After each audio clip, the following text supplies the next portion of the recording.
Shalom Bapak Ibu. Shalom. Apa kabar pagi ini? Luar biasa. Ini adalah bulan di mana Indonesia, bangsa kita sendiri akan merayakan kemerdekaan di bulan 8 tanggal 17. Amin. Dan saya imani saudara, bukan hanya bangsa kita saja yang mengalami kemerdekaan, tetapi hidup kita, keluarga kita di bulan ini juga mengalami kemerdekaan. Haleluya. Kita mengalami kemerdekaan di dalam keuangan. Amin. Mengalami kemerdekaan di dalam sakit penyakit kita. Kita mengalami kemerdekaan di dalam kegagalan kita. Kita mengalami kemerdekaan di dalam kekurangan kita. Yang setuju, yang sepakat dengan saya katakan amin. Beri kemuliaan buat Allah kita. Bapak Ibu yang terkasih, pagi ini firman Tuhan yang akan saya bawakan yaitu kita adalah ciptaan baru yang lama sudah berlalu. Tim multimedia ada kesalahan? Ya. Kita baca bersama-sama saudara terkasih 3, 2, 1.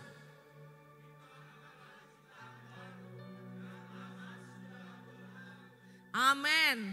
Saya percaya kita yang hadir pagi ini semua menjadi ciptaan baru di dalam Tuhan. Amin. Hidup kita yang lama sudah diperbaharui. Hidup kita yang lama sudah kita tinggalkan. Kita sekarang menjadi ciptaan baru di dalam Tuhan. Kita baca dalam 2 Korintus 5 ayat 17 sampai 20. Ayat 17 bapak-bapak, ayat 18 ibu-ibu, ayat 19 anak muda, ayat 20 kita akan baca bersama-sama. Ayat 17, 3, 2, 1.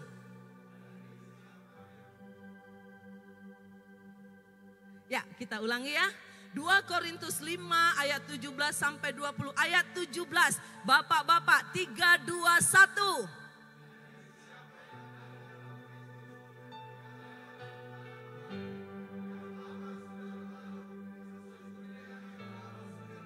Ayat 18, dan semuanya ini dari Allah yang dengan perantaraan Kristus telah mendamaikan kita dengan dirinya dan yang telah mempercayakan pelayanan pendamaian itu kepada kami. Anak muda, 3, 2, 1.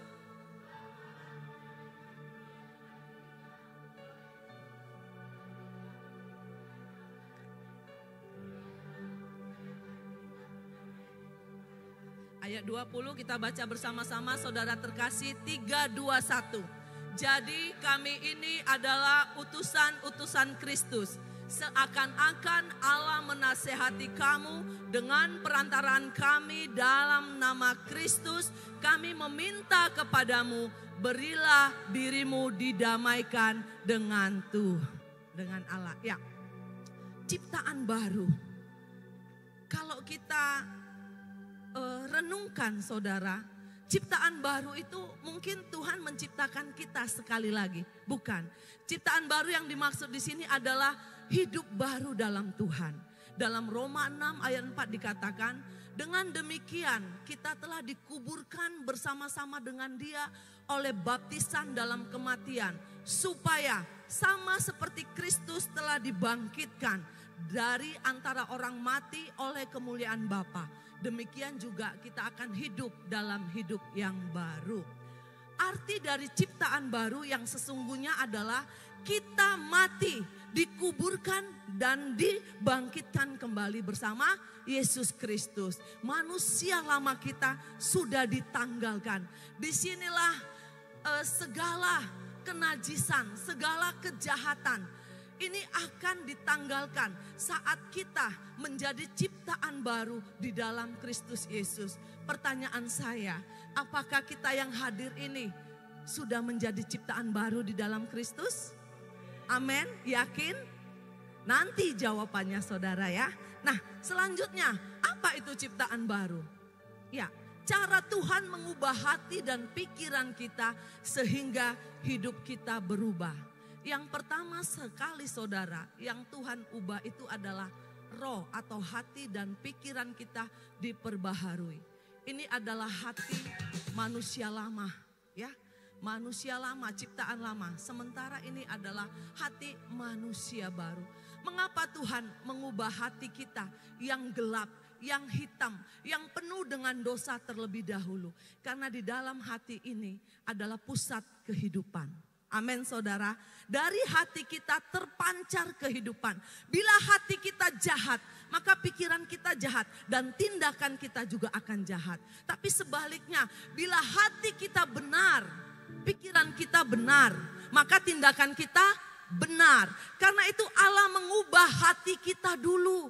Hati yang hitam pekat, hati yang gelap diubahkan menjadi hati yang baru.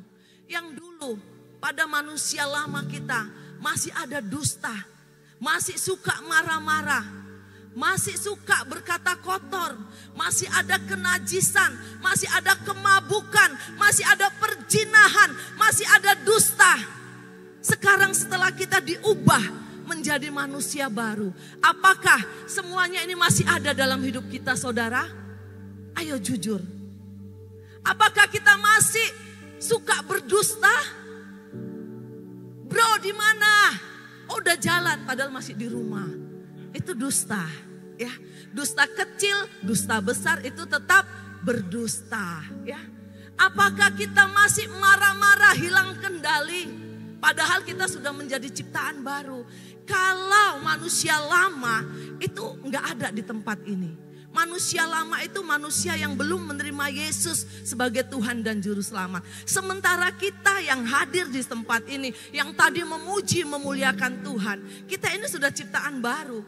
Tapi apakah masih ada ini di dalam kehidupan kita? Siapa yang mengatakan masih, angkat tangannya. Dia akan masuk surga.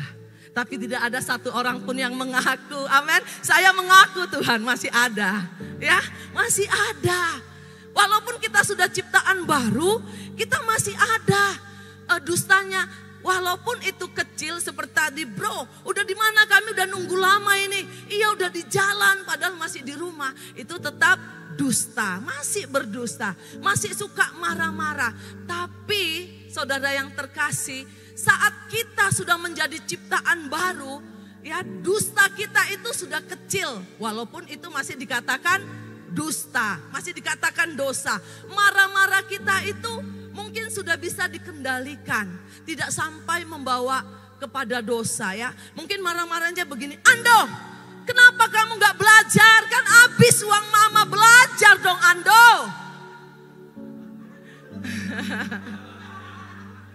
Ya, memang suaranya kuat, ngegas, tapi tidak menimbulkan dosa, amin. Kalau saya marah seperti itu Bapak Ibu, berdosa enggak saya? Tidak, ya. Tapi sebelum saya menjadi manusia baru, masih menjadi manusia lama, ciptaan lama, mungkin marah saya gini, kurang ajar kamu ya, anak enggak tahu diri, bodoh, bego, mungkin begitu ya Bapak Ibu ya. Ada pertobatan setiap hari yang kita lakukan apabila kita sudah menjadi ciptaan baru, harus berkurang, ya. Bapak Ibu jangan sudah jadi ciptaan baru marah-marahnya lebih besar daripada saat menjadi ciptaan yang lama. Itu sudah warning ya. Berarti kehidupannya itu masih diikat oleh setan. Maaf kalau saya ngomong seperti itu, karena apa? Karena hati ini kalau diikat oleh setan akan menjadi hitam. Perkataan kita akan menjadi perkataan yang menyakitkan. Amin. Tapi kalau hati kita diikat oleh firman Tuhan, saat kita marah, perkataan kita perkataan yang membangun, perkataan firman, perkataan yang membangkitkan orang yang kita marahi. Amin. Jadi saudara, mari kita sadar saat ini. Apakah hari-hari ini kita dikatakan sudah ciptaan baru, tapi hati kita masih hitam, ya, masih suka berdusta, masih suka marah-marah tanpa kendali, masih suka berkata kotor, masih suka yang najis-najis. Padahal kita sudah menjadi ciptaan baru. Sia-sia pengorbanan Tuhan di atas kayu salib, amin. Sia-sia. Padahal untuk menebus kita, menjadikan kita manusia baru, Tuhan harus berkorban, memberikan nyawanya. Apakah itu ada kita hargai saudara? Apakah itu ada kita renungkan sehingga di saat kita melakukan dosa kita berpikir 1000 kali lipat? Jarang sekali hari-hari ini kita menghargai karya terbesar Tuhan di dalam hidup kita. Kita mengatakan itu hal yang sepele. Karena di saat aku membuat dosa, aku datang kepada Tuhan mohon pengampunan, Tuhan akan mengampuni aku. Itulah yang terbesit setiap saat di dalam kehidupan kita. Tapi dengar saudara, Tuhan itu maha tahu. Amin. Dia tidak bisa dimanipulasi. Dia tidak bisa kita sogok. Dia tidak bisa kita bohongi.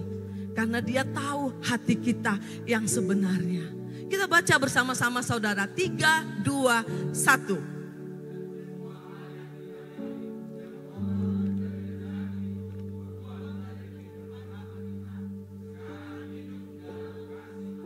Ya, serentak ya saudara dengan suara yang bersemangat. 3, 2, 1. Dan semua hal yang tidak baik, yang kotor dan yang jahat itu dibuang dari kehidupan lama kita. Sekarang hidup kita di dalam kasih Allah. Beri kemuliaan buat Allah kita. Jadi sekarang saudara, hidup kita sudah ada di dalam kasih Allah. Pertanyaannya, mengapa Tuhan menjadikan kita ciptaan baru? Karena Tuhan mau kita membawa berita pendamaian. Kita baca di ayat 18, 3, 2, 1. Dan semuanya ini dari Allah yang dengan perantaraan Kristus telah mendamaikan kita dengan dirinya. Dan yang telah mempercayakan pelayanan pendamaian itu kepada kami. Apa? Salah pencet. Haleluya. Ya. Mengapa Tuhan menjadikan kita ciptaan baru? Supaya kita membawa berita pendamaian. Di sini dikatakan, dengan perantaraan Kristus telah mendamaikan kita dengan dirinya. Supaya ya kita dipercayakan di dalam pelayanan pendamaian itu. Saudara yang terkasih, firman Tuhan berkata, berbahagialah orang yang membawa damai. Karena mereka akan disebut anak-anak Allah. Hari ini saya mau bertanya, apakah hidup kita sudah membawa damai hari-hari ini? Coba lihat, orang di kanan kirimu, suamimu, istrimu, anakmu. Karena mereka yang tahu apakah hidup kita setelah menjadi ciptaan baru, kita membawa damai di tengah-tengah keluarga kita. Hai ibu-ibu, apakah engkau sudah membawa damai bagi suamimu, bagi anakmu? Apakah engkau masih mengungkit-ungkit kelemahan suamimu? Apakah engkau masih mengungkit-ungkit masalah suamimu? Yang bisa merasakan hidup kita ini menjadi ciptaan baru. Hidup kita ini memberitakan kabar damai di tengah-tengah keluarga kita adalah orang terdekat kita. Amin. Kalau suami saja sudah risih di dekat kita, anak-anak aja udah menjauh dari kita, apa yang kita impartasikan saudara? Ya, coba nanti tanya terhadap satu keluarganya, Pak, Ma, aku ini sudah membawa damai belum ya? Tanya dulu. Bukan orang di luar sana kita tanya, tapi keluarga kita dulu. Jangan-jangan dengan kehadiran kita semua gelisah, semua jadi gatal, semua jadi menjauh, semua jadi tidak bahagia. Mari kita pikirkan. Di sini Tuhan menyuruh kita membawa berita kedamaian, dimulai dulu dari keluarga. Apakah kita sudah membawa damai bagi suami kita? Apakah kita sudah membawa damai bagi istri kita, bagi anak-anak kita, bagi orang tua kita, bagi mertua kita? Bohong saudara, kalau kita bisa membawa damai keluar, ya, tetapi di rumah masih acak-acakan. Itu adalah damai yang dibuat-buat. Karena yang sesungguhnya damai itu harus berasal dari rumah dulu. Amin. Amin. Ya, mulai sekarang, mana tangan kananmu saudara, letakkan di hati. Aku harus menjadi pembawa damai. Ya. Ya, karena itu yang Tuhan minta. mendamaikan kita dengan dirinya. Jadi Tuhan mempercayakan kita pelayanan pendamaian itu saat ini.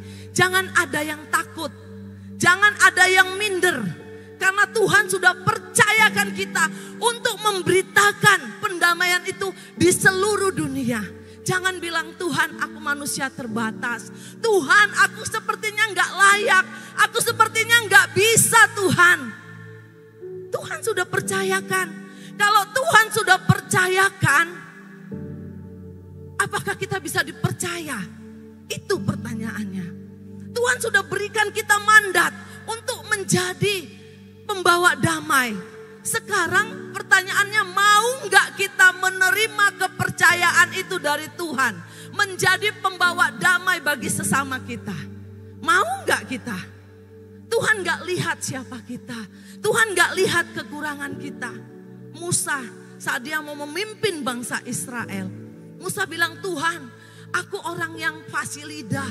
Aku orang yang nggak bisa ngomong. Tuhan bilang, akulah Tuhan yang bisa membuat mulut bisu menjadi bicara, telinga yang tuli bisa mendengar. Jadi hari-hari ini di saat engkau mau menerima tugas yang telah dipercayakan Tuhan kepadamu, engkau akan bisa membawa berita pendamaian bagi keluargamu, bagi orang tuamu, bagi sahabat-sahabatmu. Amin. Berikan kemuliaan buat Allah kita. Jadi jangan ada lagi yang merasa nggak mampu. Jangan ada lagi yang merasa minder, nggak percaya diri. Tuhan akan mampukan setiap kita yang mau. Amin. Mau dulu. Saya bukti nyata saudara. Saya ini orangnya juga fasih lidah. Nggak punya mental untuk bisa berdiri di tempat ini. Tapi saya bilang, Tuhan, kalau Tuhan suruh saya mau. Tapi kuatkan ya Tuhan, sertai ya Tuhan. Tuhan begitu menyertai Boksu, saya mau penyertaan yang sama ada dalam hidup saya. Amin. Saya mau jemaat Peniel juga begitu. Bagaimana aku bisa? Katakan, Tuhan kau menyertai Musa, Yakub, Abraham, Daud. Begitu engkau menyertai mereka, penyertaan yang sama Tuhan ada dalam diriku. Karena bagi Tuhan tidak ada yang mustahil. Yang kedua, mengapa Tuhan menciptakan kita menjadi ciptaan yang baru? Yaitu untuk visi keselamatan. Tuhan menjadikan kita ciptaan baru bukan karena iseng-iseng, bukan karena suka-suka Tuhan, tapi ada visi keselamatan yang Tuhan taruhkan, yang Tuhan percayakan di dalam kehidupan kita. Kita baca di dalam ayat 19, 3, 2, 1. Sebab Allah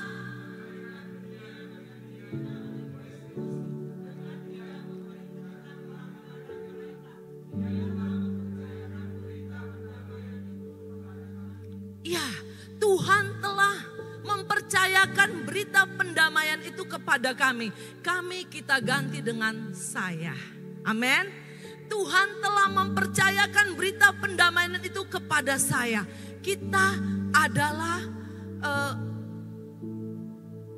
orang yang dipercaya Tuhan untuk memberitakan visi keselamatan. Saudara yang terkasih, di bawah kolong langit ini tidak ada satu nama pun yang bisa menyelamatkan hidup kita selain nama Yesus Kristus. Makanya kita harus percaya.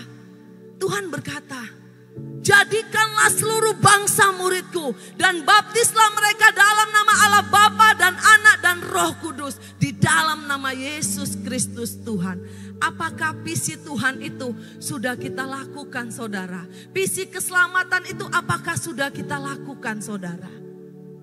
Kita lihat Komsel. Komsel sudah mau berjalan 1 tahun. Ada nggak penambahan jiwa di Komsel kita? Ada nggak visi keselamatan ini kita kerjakan? Malah kami sama Boksu sama Wakil Gembala punya program untuk memultiplikasi Komsel. Ada beberapa Komsel janganlah, jangan dipisahkan kami nggak bisa dipisahkan. Gimana? Jadi visi Komsel itu untuk apa kalau bukan untuk keselamatan, membawa jiwa-jiwa ke Tuhan? Komsel itu bukan untuk hora-hora, hore-hore, kumpul-kumpul, bersama-sama, bukan. Jadi jangan salah saudara. Jika kita sudah bergabung di di komsel, punyalah hati buat jiwa-jiwa. Sedihlah kalau jumlah komselnya itu-itu aja, orangnya itu-itu aja gak bertambah. Harus ada beban. Komsel itu bukan untuk kumpul-kumpul, tetapi komsel itu untuk menjala jiwa. Amin. Mulai pagi ini punyalah beban, visi keselamatan buat jiwa-jiwa. Daftar, buat list sahabat-sahabatmu yang masih di luar Kristus. Buat list anak muda di sekolahmu. Mungkin banyak yang masih di agama seberang. Daftar. Gimana semua mau menjangkaunya? Aku gak tahu firman, aku gak tahu berkhotbah. Tuhan cari buah. Ya. Sebesar apapun pelayanan kita, sehebat apapun kita beribadah, kalau kita nggak punya buah, itu akan dibinasakan oleh Tuhan. Lihat pohon ara. Tuhan jauh-jauh datang. Dia hanya melihat pohon ara yang tinggi besar berdaun lebat. Tapi saat dia mencari buah, tidak ditemukan. Apa yang terjadi? Pohon ara itu kering, dikutuk dan mati. Begitu juga hidup kita hari-hari ini. Kita jangan seperti pohon ara yang sibuk pelayanan, yang sibuk berdoa, yang sibuk kesana kemari, tapi gak ada buah yang kita hasilkan, gak ada jiwa yang kita bawa ke Tuhan. Kalau hari-hari ini, maaf saudara, saya bukan menghakimi, hidupmu kering seperti pohon ara. Mungkin kamu disibukkan oleh pelayanan, bukan mencari buah jiwa untuk Tuhan. Kita perhatikan hidup kita saat ini. Apakah kita seperti pohon ara yang dikutuk kering? Padahal kita sudah datang ke Tuhan, menyembah, beribadah, puasa, doa, pujian, mesbah. Tapi gak ada buahnya. Kita kering, kita mengalami kekosongan di dalam Tuhan. Kita tidak mendapatkan berkat Tuhan. Kita gak dapatkan sukacita. Karena kita tidak berbuah, saudara. Di komsel kita nggak berbuah, di sekolah kita nggak berbuah, di tempat pekerjaan kita nggak berbuah. Padahal Tuhan itu memberikan visi keselamatan bagi setiap kita. Kabarkanlah Injil kepada semua makhluk. Dimanapun kita berada hari-hari ini, mari kita kabarkan Injil, amin. Ada yang ngomong sama saya, saya berbuah kok, saya sudah bisa menjangkau orang. Ya, kamu sudah bisa menjangkau orang, tapi hidupmu, di keluargamu, engkau masih menjadi buah yang asam, atau engkau masih menjadi buah yang busuk. Jadi buah yang dicari Tuhan adalah buah yang manis, ya, bisa dirasakan oleh orang-orang terdekat kita, bisa dirasakan oleh Tuhan dan oleh orang-orang yang tidak mengenal kita. Amin, saudara. Ayo lakukan visi keselamatan ini, ya. Jadi di komsel mari punya beban. Kok kami ini aja ya, gak bertambah ya. Kok aku jadi ini aja ya anggota komsel ya. Kapan aku jadi pemimpin komsel? Coba. Karena tugas kita yang pertama adalah membawa visi keselamatan. Kita akan dikatakan menjadi Kristen yang sadis apabila kita tidak memberitakan Injil. Kenapa kita dibilang Kristen yang sadis? Karena kita mau selamat sendiri. Kita nggak peduli dengan jiwa-jiwa di luar sana. Yang penting saya selamat. Itu adalah Kristen yang sadis. Yang tidak mau mem-pull up, menjangkau, memberitakan Injil. Itu adalah Kristen yang sadis. Semua saya sudah memberitakan Injil. Tapi orangnya nggak mau bertobat. Gimana semua? Tinggalkan, yang penting kamu sudah mengabarkan Injil. Itu bagianmu, selanjutnya bagian Tuhan. Yang penting sudah kita kabarkan.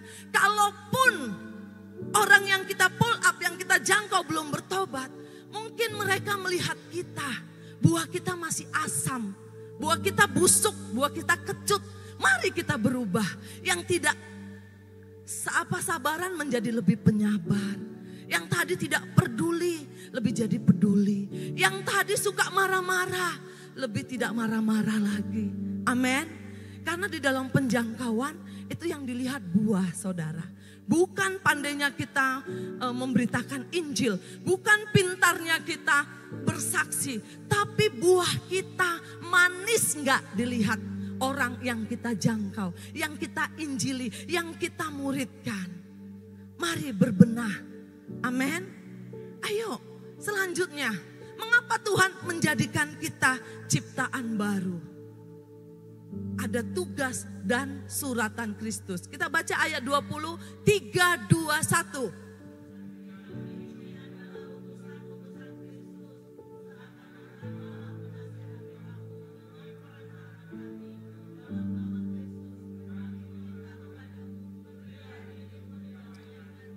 Ya. Jadi kami ini adalah utusan-utusan Kristus. Seakan-akan Allah menasihati kamu dengan perantaraan kami dalam nama Kristus, kami meminta kepadamu, berilah dirimu didamaikan dengan Allah. Mengapa kita harus memberikan diri kita didamaikan dulu dengan Allah? Supaya kita bisa melakukan tugas sebagai utusan-utusan Kristus untuk memberitakan firman ke seluruh dunia. Amin, saudara. Jadi kita ini adalah suratan Kristus. Hidup kita bisa dibaca dan dilihat orang. Mungkin kita belum sempurna. Masih banyak kelemahan. Masih banyak kekurangan di dalam menjalankan kepercayaan untuk menjadi suratan Kristus di dalam hidup ini. Tuhan gak lihat kelemahan kita. Tuhan gak lihat kekurangan kita. Tuhan gak lihat kegagalan kita. Karena apa? Bukannya hebat kita untuk bisa menjadi suratan Kristus, tapi Roh Kudus yang akan menolong. Tuhan memberikan Roh Kudusnya kepada kita supaya kita bisa melakukan tugas dan menjadi suratan Kristus. Amin.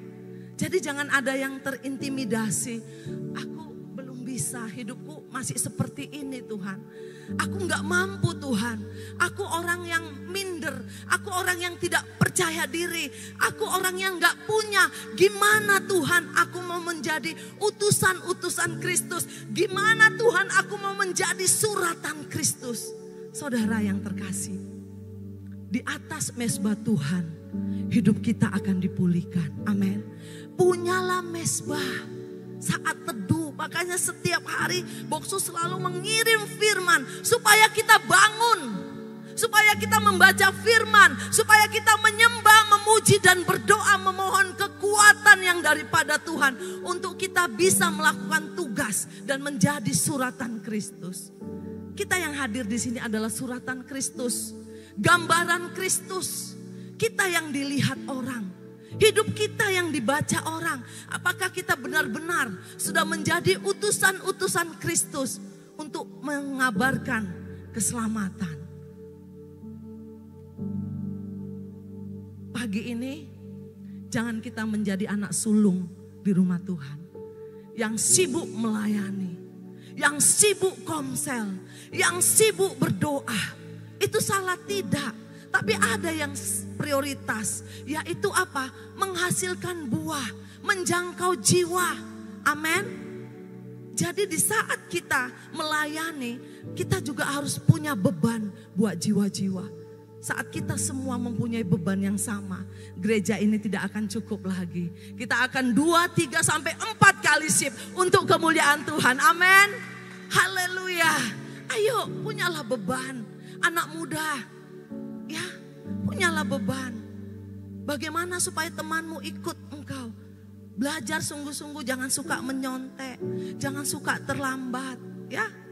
Jangan suka ngomong kotor, jangan jahat. Nanti melalui perubahan hidupmu, temanmu akan berkata, Lisa, kamu kok sekarang berubah ya? Beri kemuliaan buat Lisa. Kamu gereja di mana Lisa? Oh di Gapkin, aku boleh ikut. Nah itu ya saudara, anak Lisa, itu adalah penjangkauan yang luar biasa dari buah kita, dari perubahan kita, ya. Nggak usah kita bilang bertobatlah sebab kerajaan Allah sudah dekat, sedangkan kita sendiri belum bertobat, ya. Ke sekolah masih telat, ada PR nyontek, ya. Terus nggak mau nolong teman, marah-marah, gimana teman-teman yang lain mau ikut kita? Oke Lisa, Gwen, Ruth, Natavia, Wenta, ya semua anak-anak muda coba punya beban. Ini kita mau KKR. Coba satu orang bawa satu. Anak muda di sini ada 50 orang. Satu orang bawa satu aja sudah jadi 100. Kita orang tua, satu bawa satu nggak cukup lagi. Nanti akan 2-3 sesi, amin. Ayo kita menghasilkan buah. Jangan seperti pohon ara yang akan dibinasakan. Tuhan cari buah, bukan cari yang lain. Walaupun kita hebat pelayanan kita, tapi tidak ada satu jiwa pun yang kita persembahkan kepada Tuhan. Itu Tuhan akan palingkan wajahnya, amin. Yang pertama tadi, mengapa Tuhan menjadikan kita ciptaan baru? Untuk memberitakan keselamatan, untuk memberitakan kedamaian. Yang kedua, mengapa Tuhan menjadikan kita ciptaan baru? Untuk mengerjakan visi keselamatan. Yang ketiga, mengapa Tuhan menjadikan kita ciptaan baru? Ada tugas dan suratan Kristus, amin. Mari kita bangkit berdiri, saudara terkasih.